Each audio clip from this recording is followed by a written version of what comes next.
battery died. Yeah. Good evening, everyone, and welcome to the 3rd Legislative District Virtual Town Hall. Tonight, you'll be hearing from your state legislators, Senator Andy Billig, Representative Tim Ormsby, and Representative Marcus Riccelli. At this event, we are talking about what has happened so far during the 2022 legislative session. Many of these questions we're hearing tonight were submitted in advance through our survey. If you're tuning in now to this live stream, you can post questions in the comments section, and a staff member will get your question to our legislators. So to get us started, I'll turn it over to our lawmakers for brief opening remarks. Senator Billig, can you please start us off? Hi there. I'm Andy Billig. I represent the 3rd Legislative District, which is 2/3 of Spokane. It's all central Spokane, and a little bit of North Spokane, a little bit of South Spokane, in the state Senate. And I also have the honor of serving as the Senate Majority Leader. It's really an honor to represent all of you here in Olympia. And this is a big session in terms of what we're trying to accomplish, but a short session in terms of the number of days, just 60 days for the short session this year. And we're just almost halfway through. So really hitting our stride with the long floor days and working on the budgets. I'd say the overarching theme for this session is to make sure that we continue a recovery that works for everyone. And, Washington State is coming through this pandemic as one of the healthiest and most financially resilient states in the country. And there's certainly been a lot of loss and sacrifice. So I don't want to minimize that. But compared to other states, Washington's doing pretty well. But that recovery's not touching everyone. And so we got to make sure that recovery continues and that it touches everyone in a positive way. And so that means we got to keep concentrating on the areas where we know people are struggling with housing and childcare, mental health, K-12, healthcare in general, and all of those areas, making sure that we're supporting everyone to have a healthy and financially successful recovery so we can get past this pandemic. Now I'll hand it over to my seatmates and maybe start with Representative Ormsby. Thank you, Senator Billig, and thank you to all of you for joining us on this evening when I'm sure folks have a lot of things going in your own lives, and I appreciate your interest in catching up what's happening here in Olympia. And I actually say here in Olympia, meaning state government, but I am actually here in Olympia and in my office in the John L. O'Brien building. I was just remarking to my seatmates that it's been a couple of years since I've been in here. And as you can tell from the clock behind me, the batteries have died in the time since I was last here. Just to pick up on Senator Billig's, really keen observations, we're nearly halfway through. This is starting to get into crunch time. We're nearing what we refer to here as cutoff, meaning that bills that originated in the House have to be passed out of committee by tomorrow, unless they have fiscal implications. Then they have to pass out by Monday. So everyone's working their bills very hard. There's a lot of anxiety and a lot of decisions that need to be made. I really want to highlight Andy's point that he made, which is really so important, and that is the recovery may look good on paper by a lot of economic measurements, but it's not hitting everyone equally. And there is a lot that we've got to focus on in order to make sure that what those larger economic measurements indicate are good for some, are good for all. And that is going to be a big focus of this session. And just want to conclude by saying it is my professional privilege and honor to work with these two gentlemen on behalf of the 3rd District in Spokane. Representative Riccelli? Well, thank you, Representative Ormsby. And thanks to all of you who are watching along and participating, those who have submitted questions. A robust democracy can only exist with an active and engaged citizenry. And you all are really taking time out of your day to help make us better lawmakers and do a better job representing you. I'd agree with a lot of that's been said. We need to make sure that we're having a recovery that works for everyone, that advances everybody. We need to grow our economy from the middle out. And we need to put forward policies that are focused on safety in these COVID times, but also largely on making sure that our economy can thrive. And there's a lot of things we're working on. We hope to get into those things tonight with your questions. And there's a few things that we'll probably share that we're working on. We work together great as a team. We know that there's a lot of folks that are still struggling out there, and it's our job to try and improve the situations. And it's a great honor for me to do this job and to work with this team. And honestly, it's just an amazing opportunity to serve my community in this fashion. So I look forward to the questions. We want to leave time for the questions. We want to leave time for the interaction. So I'm going to cut it off there, and I think we'll turn it over to you and the concerns and thoughts that you've brought forward. All right, great. We'll start out with a question on behavioral health from Caitlin. Caitlin asks, affordable housing is not the total solution for the section of the houseless population that is addicted to drugs or experiencing mental illness. What measures are you taking to help solve those problems? I think I'll jump in on that one. I think we have to look to our capital budget to make important investments. One of the things I think we need to do is invest in affordable homes and solutions to homelessness. And I support, hundreds of millions of dollars going to the capital budget and at least $100 million for our housing trust fund. I think that that's a way that we can make housing affordability and address homelessness, make that a priority. I'm also supporting a bill that moved out of the healthcare committee, which I serve on, House Bill 1866. It really focuses on reducing long-term homelessness and unnecessary institutionalization for people with health-related disabilities. I think this could be a fundamental shift in how we view and how we take care of this housing crisis and work with folks who are in behavioral health crisis and get them stabilized. So those are a couple of things we're working on, and I don't know if there's others that want to add more. I'll just add because thinking about, because I agree. I mean, the first thing about helping people that are homeless is to make sure they have a home, and we have a shortage. There's a wait list for single males to get into housing is so long that we don't even take people on the wait list anymore. So, even for that person who might be on the street who wants to get into housing, there may be a shelter space, but in terms of actual a place that they can get for their own in an affordable housing complex, that it doesn't exist. So we need housing first and foremost.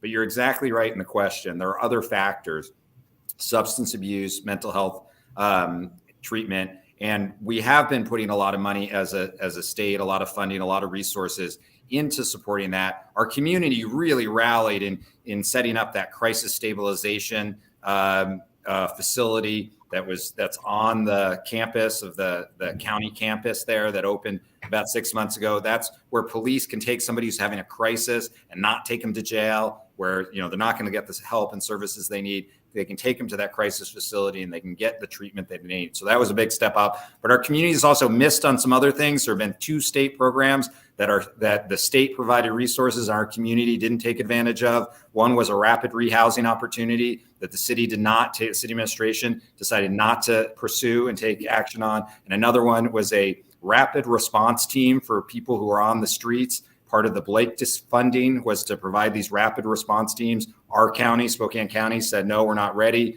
We don't want that. And they put it off instead of getting it immediately. They put it off for an extra year. So the state can provide the resources. We also need the local partners to take us up on those. And look, we work hand in hand with them in trying to get them to do that. But it really takes all the levels of government and the whole community to solve these problems.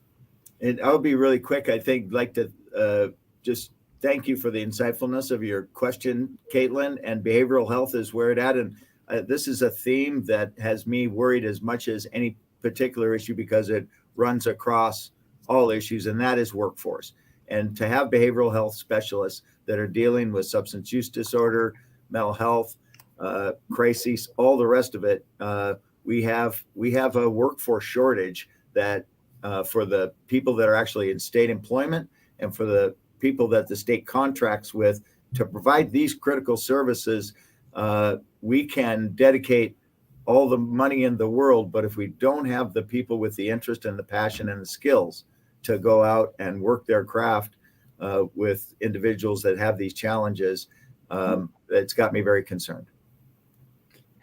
Great. Next, we'll take a question from Dennis, who chimed in on the chat here. Dennis asks, how can we avoid federal and state overreach in our local zoning codes? Our local government is the only government we can properly influence to ensure we set our own neighborhood characteristics.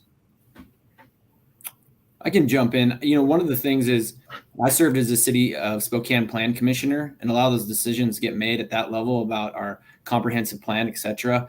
I will say there wasn't a lot of robust participation. I really encourage more people to be engaged at that city plan commission or with the county planning commission. Attend those public meetings, talk about things that you support or things you have concerns. That is one way. Obviously, there's legislation that's being proposed, tracking that and giving your feedback to all of us on concerns on or support of specific proposals. I wanted to give a quick shout out to, I saw in the chat, thank you, Council Member Cathcart, for following along tonight and engaging as well with us. We have another couple of questions about gubernatorial powers from our survey questions. Matthew and Chris ask, it is imperative that our governor's emergency powers be checked by the legislature. Why don't you propose and adopt a system that regulates governor emergency power in its totality to 30 days?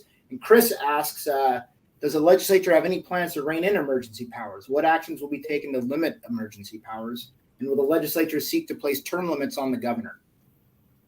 Yeah, so thank you for that question. I think it's an important question, one we're working on right now in the legislature. I mean, the first thing I want to clarify is the legislature does have a role to play in emergencies. We have a number of ways in which we currently either work with the governor or check the governor or oversee the governor's action. We have the power to end when he uses his emergency powers to suspend a law. After 30 days, that has to be approved by the leaders of the four caucuses. When we're in session, we can end any emergency or end any proclamation with a vote by passing a bill, and presumably would need 2/3 to do that, to override a veto.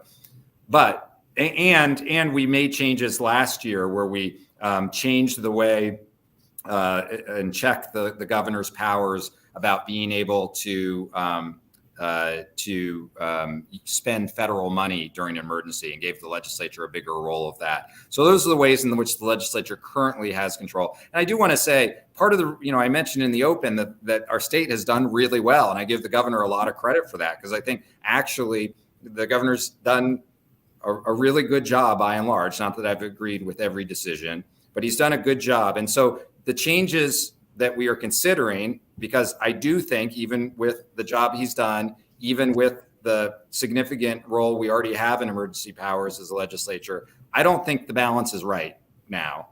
And I think we do need additional powers for the legislature in an emergency. And again, it's not about this governor. It's not about even this emergency. It's about getting that balance right. When these laws were written, we had never had an emergency like this. Now we've seen the emergency laws in action. We've seen where they're good and where they're lacking. And so I'm supporting Senate Bill 5909, which will help to close a few of the gaps where the legislature hasn't had a role, and to get that balance between the governor, any governor, and the legislature just right.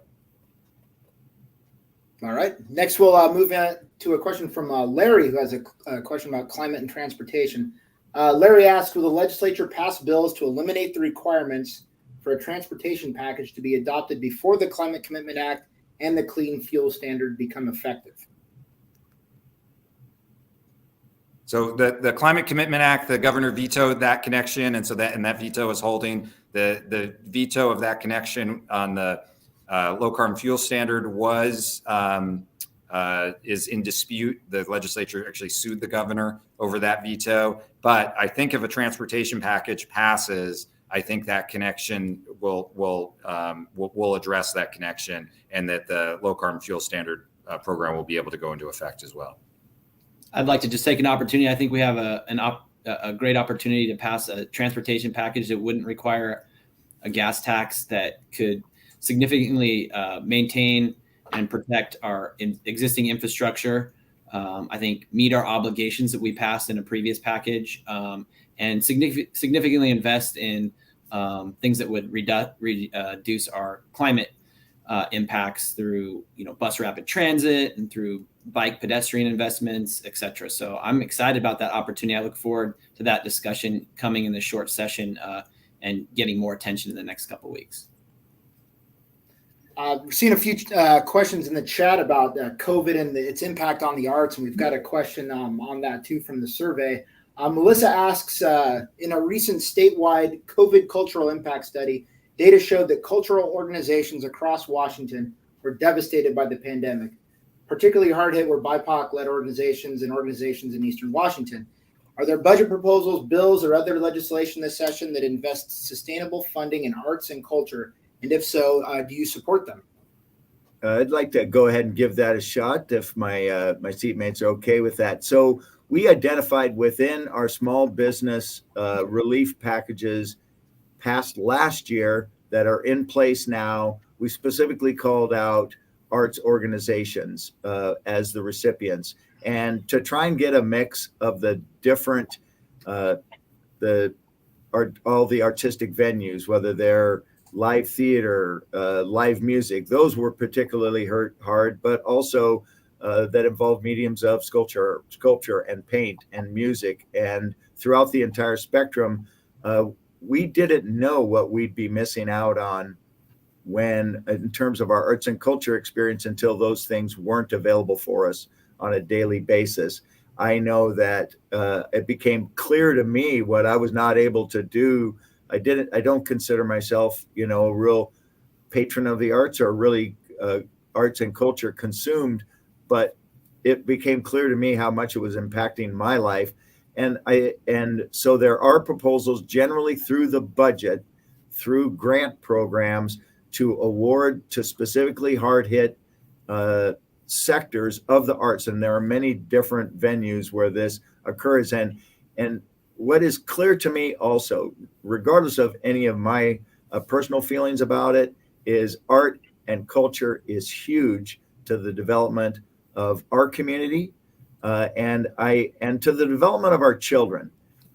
We focus a lot on making sure food. Representative Bocelli is a huge champion of food for children, working on that. But we also need to feed kids' hearts and souls. And we do that through arts and culture. And we do that through intergenerational exchanges from elders to youngsters and vice versa. And those opportunities, we understand the impact. And I would say be watching for budget items that come out that address our keen interest in the survivability of our arts and culture. I just add, I'd like to move forward with House Bill 1914 to, keep film in Washington. We have beautiful backdrops here. We have a lot of folks that are active in our creative community. And this really is something that, we shouldn't be losing out to Montana, Idaho, Vancouver. And it's a lot of people work. It's great when an actor or a big actress comes into town, but it's really about the folks who are doing the work behind the scenes and, people who are makeup artists, people who are doing all kinds of those jobs. And there's a lot of those in our community. We have some really great stuff going on, episodic type work that keeps people going.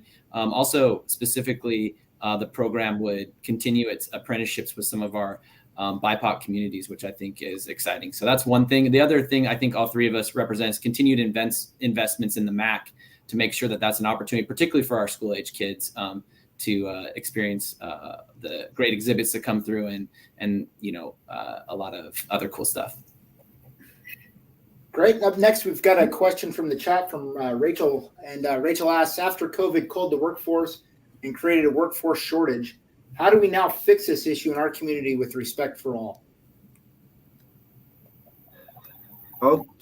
I started that whole thing, so I'll pick up. That is a great question, and one that really, of all the things that keep me awake at night, this is number one, because there's three kind of parts to it. Getting people prepared to go into the workforce, having them be good enough compensated jobs for them to stay in them instead of doing an evaluation, which a lot of people did when they weren't able to go to work, reevaluated their circumstances, if they had childcare expenses or other work-related expenses, and kind of led to what is being referred to as the Great Resignation, where they didn't return to work as they chose to because of family obligations, whether it was their children, care for an elderly parent, any number of circumstances.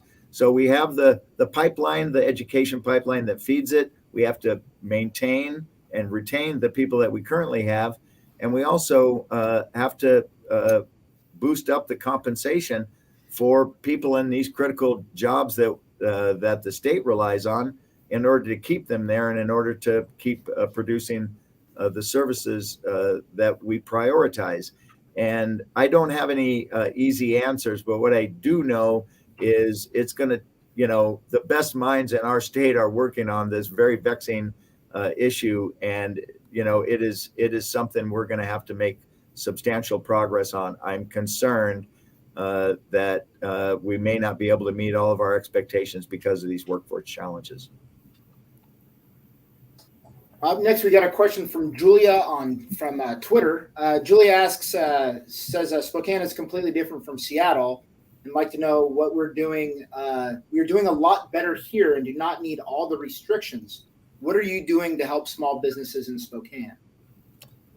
Well, as a small business owner, I'll start with that one. Well, first of all, Spokane does a lot better than the West Side in so many ways. Right now in COVID, that's not the case. Unfortunately, Spokane is still peaking in COVID, and our hospitals are really at the breaking point.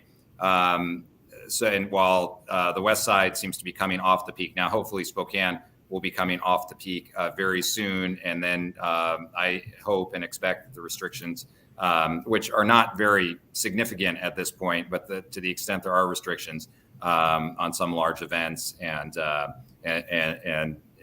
others that exist will come off. But I do want to talk about what we're doing for business because, and particularly small businesses, because that's been a real focus for the legislature this year and last year. We did a whole, and Tim, Representative Ormsby will know the number off the top of his head, but we did a very large amount of small business emergency grants to help businesses, particularly small businesses, to get through the initial shock of the pandemic and the closures that were required. The other thing that we've done is really focused on unemployment insurance. And the unemployment insurance program was so important in this pandemic. It helped people to get through. It helped workers to be able to get through this pandemic and still be able to put food on the table and make their rent or mortgage payment. Incredible program. But it was used a lot, which is what would normally happen in a situation like this. But as it was used, the funds were really drawn down. And then that creates automatic rate increases to sort of refill that trust fund. And so one of the things we've been very active on is to be using state funds to help buy down that trust fund a little bit so the increases aren't as much, and to make some other adjustments on the time frame on how they're paid back so that businesses, particularly small businesses, don't face those big unemployment insurance increases as they're coming out of the pandemic. And the last thing I'll say is that we've also looked at really targeted industries where they've been hardest hit, particularly the restaurant industry. And we've done things like to waive liquor license fees for 2 years so that, just a little extra to help restaurants, a particularly hard hit industry, to come out of this pandemic. Those are just a few of the things, but it's a real focus for us. Up next, we've got a question from Linda. And Linda has a question specifically for you, Senator Billig. She asked about Senator Saldana, a bill Senator Saldana is sponsored that has an important, it is centered on youth equity and best practices for tobacco prevention and control. Will you share your thoughts on helping to move this bill to the floor? Yeah, I'll have to. I think that was the bill we had last year, so I'll need to go back and refresh my memory on it. If I remember right, I supported the bill, but we didn't have the votes, enough votes to pass it. I think we're going to take another run at it this year, but I do need to dive back into the details and refresh my memory. Up next, we have a question from James about COVID tests. James says that he's a student athlete and that they used to be tested for COVID 3 times a week in order not to have to wear a mask in practice. Now, because of COVID test shortages, they have to wear masks at practice. So what are you all doing to get more COVID tests in the hands of schools and people in Eastern Washington? Well, I mean, I think some of it is supply issues. I think, we support logistics to get masks to school so they can do the things to keep them safe. Certainly, we've seen during these COVID times the importance of engagement and activity and doing our best to keep the doors to our schools open. So, I think as those things come up, it's great that they're brought to our attention if we can help with the Department of Health. If there's some sort of bottleneck, sometimes it's been that there has been just a lack of testing, and I think we need to do a better job on that nationally in getting those resources out. I do think from a behavioral health standpoint, mental health standpoint, we need our students participating in all kinds of activities. And so I think testing is a good piece of that. And I look forward to partnering and finding when there are concerns where we can step in to help with that. And how it feels to me, and answer, as a lay person in this field, we do have this feels a lot like early on when we had some mask shortages, right? With the ramping up, how do you gear up the manufacturing side of things to correspond and distribute when the time comes, when it's necessary? And those calls need to be made weeks, months in advance often, in order for the manufacturing process to happen, for the supply chain, getting them onto trucks, trains, and out to distribution sites, and then into places where student athletes and businesses and the entire society has access to them. And I think some of those calls, weren't spot on in the previous weeks and months. And here we are with a need right now, and we need to have that catch up to the moment that we're in. Yeah, and I'll just say, one of the functions of these town halls is for us to get feedback. So as I work with the governor's office and give them feedback from Eastern Washington, which is one of our roles as legislators, I will pass that along, that's a concern. And certainly, as Representative Riccelli said, we want the students to be active. We want these programs to be occurring, and we want to encourage that participation. And if the masks during practice are an issue, that's great feedback for us, and we can carry that message forward for you. I just wanted to add really quick. There's a kind of a repetitive question on campaign finance. We're barred from talking about elections and campaigns using government resources, but to that constituent, Matthew, I'm happy to engage with you, and I believe I know how to contact you. So appreciate you bringing it up. Happy to talk about campaign finances. We're not actually allowed to use state resources to discuss elections, and I think that's a good thing.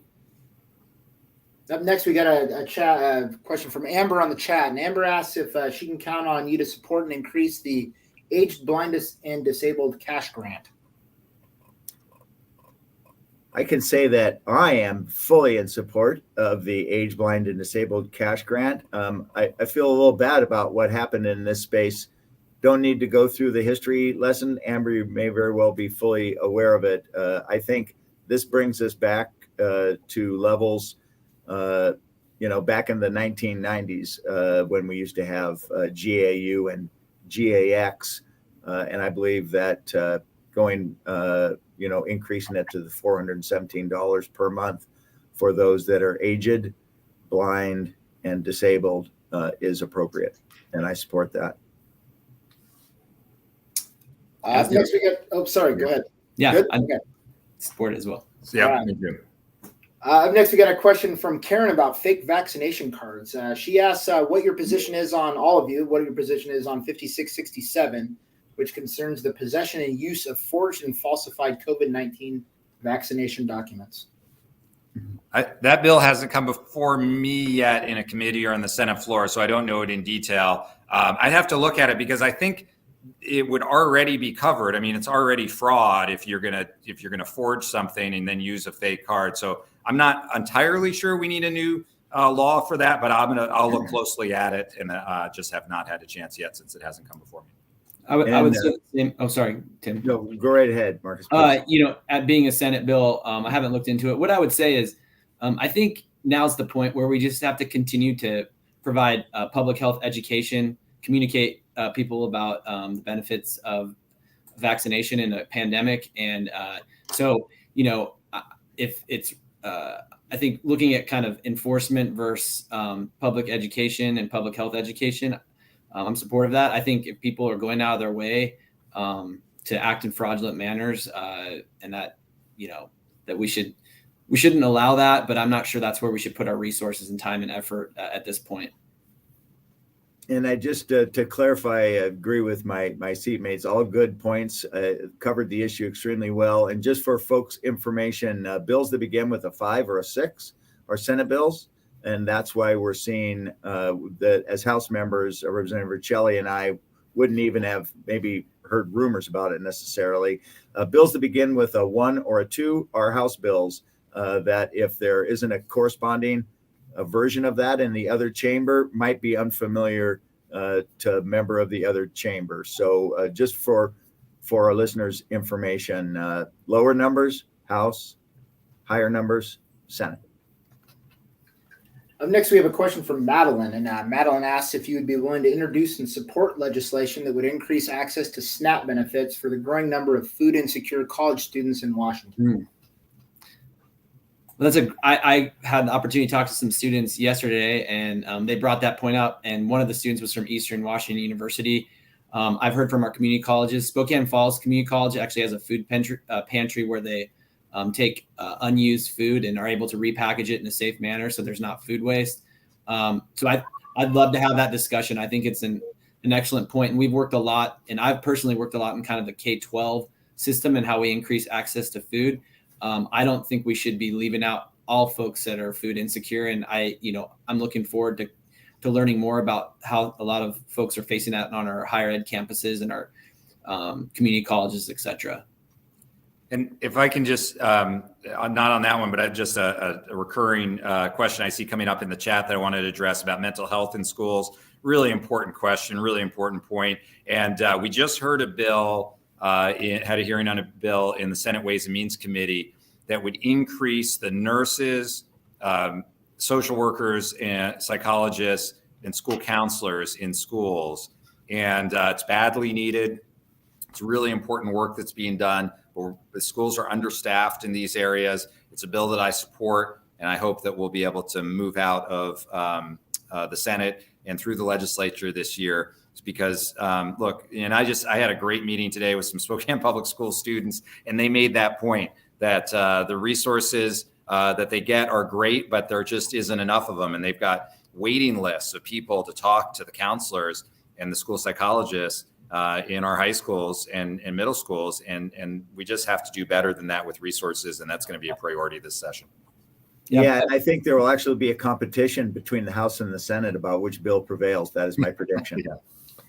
I wanted to add too with what Andy said is it's not just about saying that these folks should have, they need access. We need a workforce too that can back that up. And so I do support additional funding to stabilize our behavioral health workforce. I think that's important. There's been a lot of burnout. There's been very difficult times. So we're not just recruiting folks in, we're retaining people in a very important profession. We're ensuring that they're paid adequately. Up next, we got a question on the long-term care insurance. Jamie asks, recently there have been bills to repeal the long-term care tax, and the bill that has passed, which delays the tax 18 months. Why will you not support a repeal of the tax when voters voiced their opinion repealing it in 2019 on advisory vote measure 20? Well, I can take that. So originally, I want to go back to why this bill passed in the first place. The bill was bipartisan in terms of both the vote and the sponsors. And the reason that it had so much support is because of the need. So the bill really hits three things. One, it helps people to age in place and age with dignity. It helps them to do that without spending themselves into poverty, which is what often happens. And then third, it helps the state budget and the state taxpayers. Because one of the things that was recognized years ago was with our aging population, and the state pays for long-term care for so many people, for low-income people and people who become low-income because they spend all their money on long-term care, that this was going to be a big drain for the state taxpayers. And that's why we should have this program. Also, what happens, sometimes people say, well, let the private market handle that. Well, the private market in this area had failed. There were many companies that had gone out of business. So people had paid in year after year for their long-term care insurance. And the company just one day said, we're not offering that anymore. Sorry, your policy's over, or we're going to double the prices. So the private market wasn't working. It was going to be a drain for the state taxpayers, and We needed to help people to age with dignity. So that's the theory of it. The theory is still good. But what we have realized, and this is the legislature listening to people throughout the state and understanding, there were problems with the program. There are problems with the program. It was not ready to be implemented. And then listening to those concerns, the legislature came in and said, we're going to pause it for 18 months. We are going to have this commission that works on these issues to study, to take all of these ideas we've heard, and then come back to the legislature next year in 2023, make recommendations, and then we can implement the program with the fixes in place. So the theory's good, wasn't ready for prime time, but we'll get it there. All right. Up next, we have a question from Catherine on climate. And Catherine said she would love to see Washington declare a state of climate emergency. Is this likely? Why or why not? I would just say that I had a theoretical conversation with the governor about this a couple of years ago. He's very frustrated because, as you know, the governor is a huge proponent of our acknowledging our, the climate dynamics, how it impacts economies, how it impacts health, how it impacts our public safety, all the rest of it. And I think, he acknowledged in a conversation that, he personally felt like it might be something that elevated itself for consideration. I also think it was born out of frustration of what the legislature and how we'd been able to address some of his agenda items. And I believe the legislature has been much more responsive in recent years to the policies, whether it's legislation or budget investments that address this growing dynamic. And I think that for all the folks that it's a bit inconvenient to consider the impacts of climate on our lives and the sources of the change, our ever evolving climate dynamic that is not getting good. I believe there are specific things that we can focus on policy wise. And I don't see the governor taking action on an emergency executive order to implement it, because I think there are real practical things that we can do and are working on currently. I wanted to address a chat. Something I saw in the chat was about the mask mandate and comparing Washington, Idaho, and why does Washington still have the mandate and Idaho doesn't? One of the things you can look at, getting COVID of itself is not the end of the world. It's about getting COVID and getting really sick and ending up in the hospital or dying, or the hospital's filling up so much that you can't actually help other people who might have a heart attack or a stroke in the hospital. So I just looked at some stats because I hadn't looked in a little while. Washington, I mentioned, is one of the healthiest states in the country. We are so much, our results in terms of deaths from COVID compared to Idaho, we're almost half. So we've had 10,000 people die in Washington state from COVID. If we want to be like Idaho, that would mean almost another 10,000 people die. That fill the Spokane arena, have all those people die, and then we can be like Idaho. So sorry to go on about this, but I'm really frustrated with this idea that we want to be more like Idaho or Texas or Florida. I don't want that, because I don't want people in Spokane and Washington state to die from COVID. I don't want them to be in the hospital. So when your grandmother or my child has a medical emergency, they can't get into the hospital. Look, I want to get rid of all the restrictions, and we're going to, because things are going in the right direction. And I don't think it's going to be too long before we get rid of the restrictions. But we got to do it in a smart way, and a way that doesn't sacrifice our community's health and our individual health. And don't sign me up to be like Idaho in this regard. I like Idaho in other regards. Great. Next, we got a question from Lanny. And Lanny's asking if you all are supportive of House Bill 1413 to restrict the number of days prisoners can be held in isolation. I'm going to do it. We're all pausing because one, it's a House bill, and I don't think Tim or Marcus serve on the committee that would have that bill. So, but I'm doing a quick cheat search to get to House Bill 1413, which is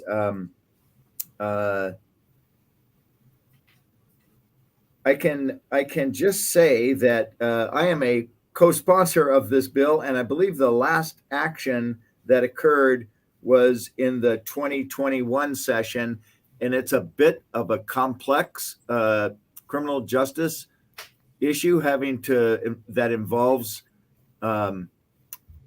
juveniles, and I don't want to say something inaccurate, but Representative Hackney, the prime sponsor of this bill, former assistant U.S. attorney, is a champion in criminal justice field, particularly as a former prosecutor, as a former federal prosecutor, from a standpoint of knowing what works and what doesn't, particularly as it involves younger people and setting them up on a path and a trajectory for success as adults.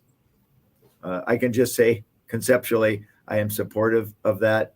It is sitting currently in the Rules Committee in the House, which makes it eligible for a House floor vote at any time. And we will be focusing on that beginning next week.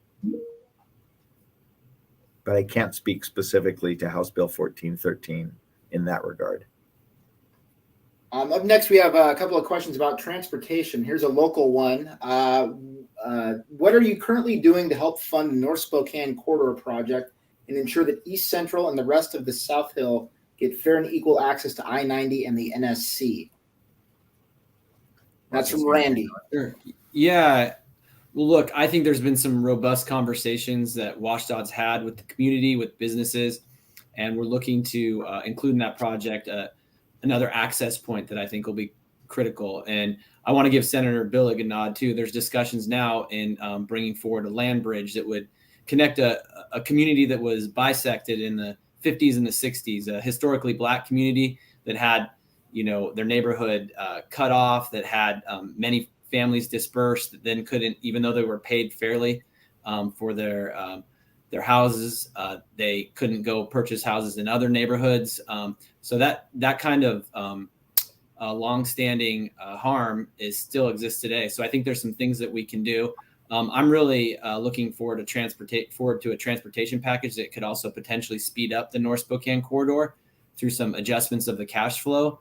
That's a project that started before I was born. That's a project that we all want to see get done.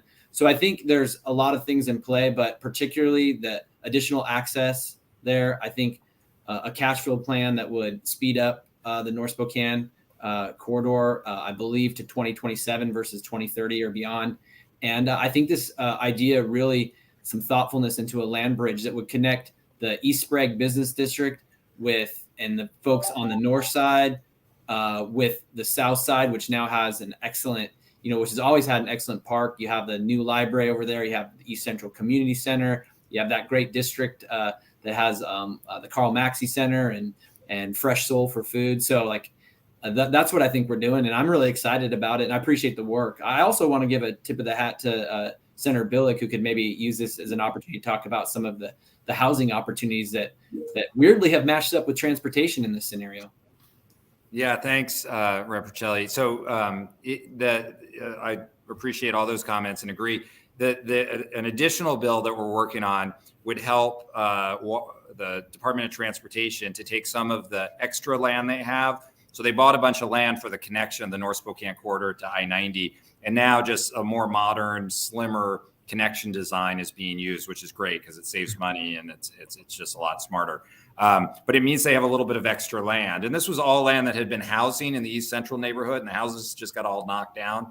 So we're going to try to do is to add back housing. And so we have a bill that would facilitate that land moving faster and more quickly and at a lower price to be turned back into productive housing, which is great to help sort of rehabilitate this part of the East Central neighborhood. It's also great because we have a housing shortage, so it'll mean more housing stock in Spokane. We had a great hearing, lots of community members from East Central and throughout Spokane testifying in support, and I'm optimistic that'll pass. Got another transportation question from Joe. Joe asks if additional transportation dollars are appropriate either from federal funds or general state funds, will Spokane get its fair share?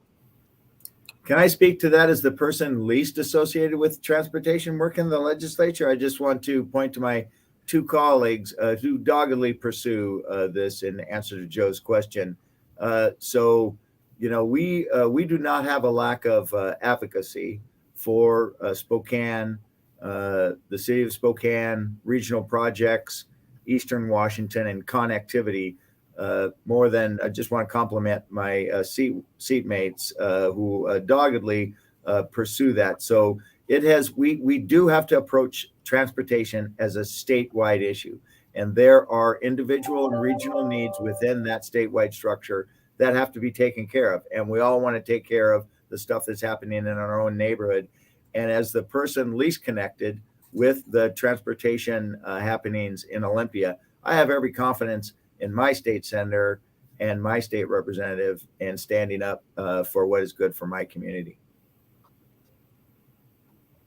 Great. Next, we'll go to a question from Natalie about K-12 funding and enrollment. Natalie asks where you stand on Senate Bill 5563 and House Bill 1590, which concern enrollment stabilization funding to address enrollment declines due to the COVID-19 pandemic. Natalie says she feels if parents are unenrolling their children, that should be a good indication that they are not happy with public education, and districts should listen, not just continue to receive money from the taxpayers that are unhappy. Yeah, thanks for that. So yeah, if districts are going to have decreased enrollment, they're going to get less funding. I think what we have to determine is the decrease because of the pandemic, or is this some long-term shift? And in the meantime, what we don't want to have happen is for districts to start laying off all of their staff in such a tight labor market, especially. And then as the students come back, then they just cannot handle them. And we're not going to have the same quality schools that we have right now if that happens. So the idea with these bills is that we're going to do some short-term bridge funding to make sure that we cover some of those base costs, that they don't have to really, cut everybody right now, because most of the signs that we've seen are that people aren't leaving public schools in droves, that they're leaving, they're having kids stay home because of safety reasons related to the pandemic. And there's two ways that we know that. One is that most of the enrollment loss is in the lower grades, like K and 1 and 2. So you can imagine you're a parent, you've got a kid going into kindergarten who's sort of right on that border of 5 or 6 years old. And you say, I don't want my kid to start in the middle of the pandemic, worried about safety. We got grandma at home, immune compromised, whatever. So we're going to hold that kid back for a year and we'll let them start next year in kindergarten. So that's why the numbers are so much lower at the lower years. Now, if we were seeing sort of across the board from 12th grade to kindergarten, people leaving, then we would be more concerned that this is some more general departure. The other thing is just what we're hearing from the districts. And they're saying, right when Delta goes up, that's when a bunch of people disenrolled. Omicron, a bunch of people took their kids out and started doing homeschooling. So it's definitely appears to be related to the pandemic. We need to get through this. Then we'll be able to make some better adjustments. These bills will help with the stabilization. I don't think the bills are fully baked yet. I think we've got to refine them, but we need to make sure that our same quality schools get to continue in the same fashion. And if I can add to anybody and Senator Billig's explanation, excellent on K-12.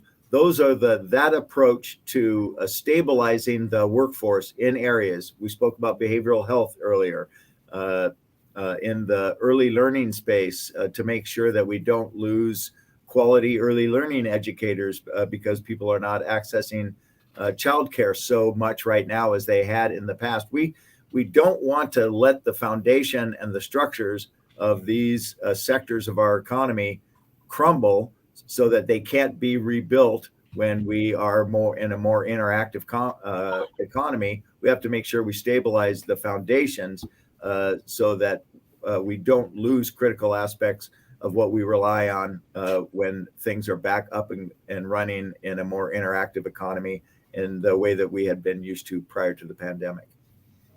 I was going to do a quick lightning round health answer to a couple questions. One, Dr. Nania, yes, I think we need to look at the impacts of cardiac arrest, and I appreciate your dogged activism and been a hard, strong advocate on this, and I think it's important. Around water fluoridation in the bill there, that is actually analyzing, Tony, really looking to analyze if there should be or shouldn't be. And I think looking at data is good. It also just says if you're going to take fluoridation away, there should be adequate notice. I'm happy to talk with you a little more offline. I know that's an important issue to you. I know sometimes, in this job, we do the best we can. Sometimes we don't agree on everything, but I would love to get into some of the weeds on that with you. Up next, we have a question on the motion picture tax credit. This is for you, Representative Ormsby, from Rebecca. Representative Ormsby, the motion picture competitiveness program has brought a lot of work to our district for not only filmmakers, but for restaurants, hotels, car rentals, and several other small businesses and artists. There's a bill to raise this tax credit from $3.5 million to $20 million per year. Both Senator Billig and Representative Riccelli have committed to support the bill, and will you make that same commitment? Well, way to follow up, Rebecca. You told me that I would hear from you again when I refused to agree, and I'm going to maintain my current position. And the reason is a couple things. One is this is my seatmate, Representative Riccelli's bill, it is perilous to talk about things that Marcus is interested in his presence if you're not completely aligned. That I have learned over the course of the time that we worked together. No, and I say that in jest. And I have a couple of concerns, Rebecca, and I shared them with you at length when we met earlier. And I'm maintaining my current position for a couple of reasons. Number one, it's a tax credit. So a tax credit is the same as an expenditure in that it's money that not necessarily that goes out of the straight treasury to a program or service. It just doesn't come in. I've been a big fan and talked to the FilmWorks folks. I would much rather see this be a general fund expenditure based on and not on a tax swap where folks can, in lieu of paying their B&O tax, make this contribution to the film industry. Secondly, I haven't had this conversation with the prime sponsor, my seatmate, even just yet, but we alluded to it in our conversation. This is a six-fold increase from where it is, from $3.5 million annually to $20 million annually. And I'm not certain that leap, the governor did half a midpoint in his budget.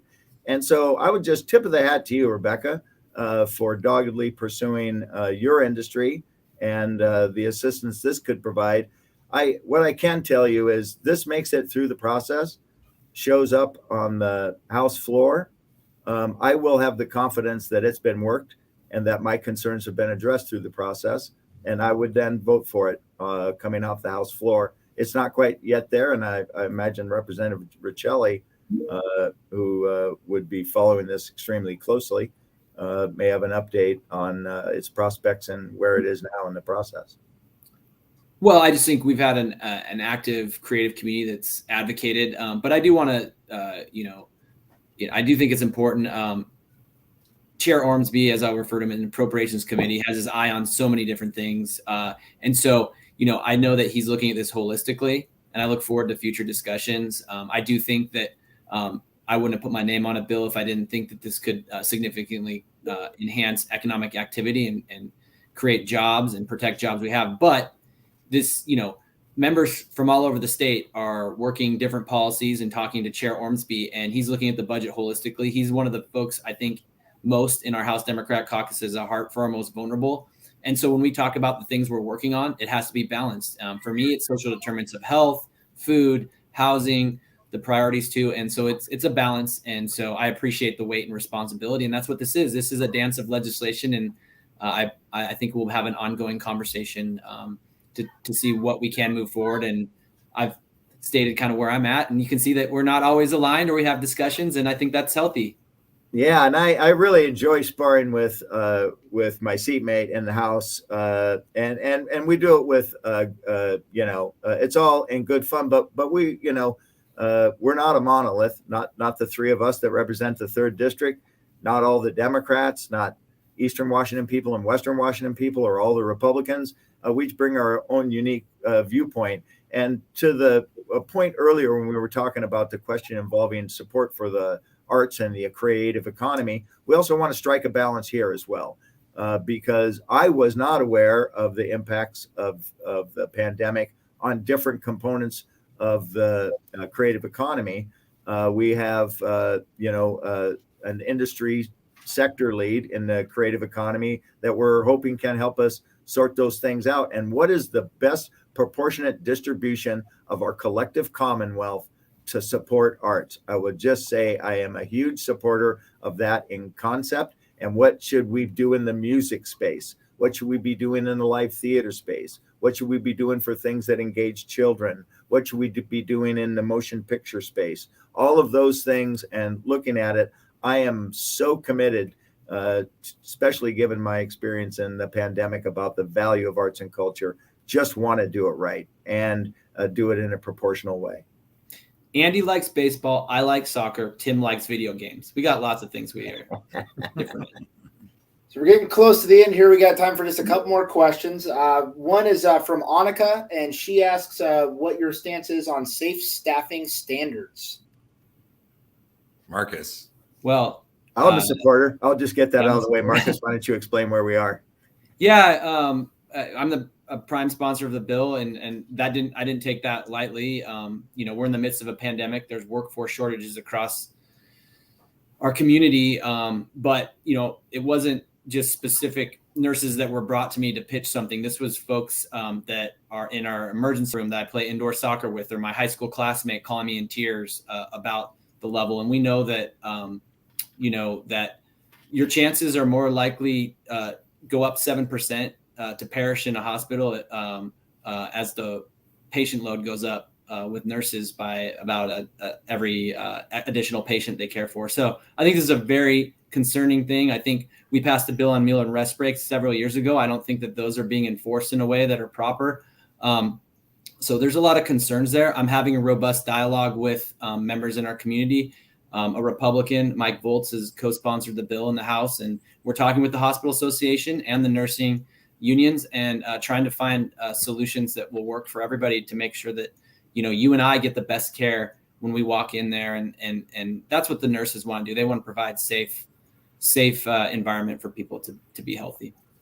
And I know we're really close to the end. I just wanted to address one other thing. Shauna asked a question about infill development versus sprawl, and two really important bills. One's 5042 that we just sent over to the House. It helps to close a loophole in the Growth Management Act that'll help to limit sprawl. But the other one effort I wanted to mention in Spokane and Tacoma and a few other sort of mid-sized cities in Washington State, there is a ton of undeveloped land, particularly surface parking lots. I hesitate to say this because it always sounds ridiculous, but I think 73% of downtown Spokane is covered in surface parking lots. So we have a bill, Senator Trudeau is the prime sponsor, that will actually incentivize developers to build housing or mixed use, like retail and offices on the first floor and then housing above, but to incentivize that development on otherwise open lots or surface parking lots in downtown cores. And I think that can really help with density, can help add housing, can also add that vitality to our downtown core that's so important. And if I can throw a quick plug in on the safe staffing, I think Marcus landed on the most important thing, which is patient safety.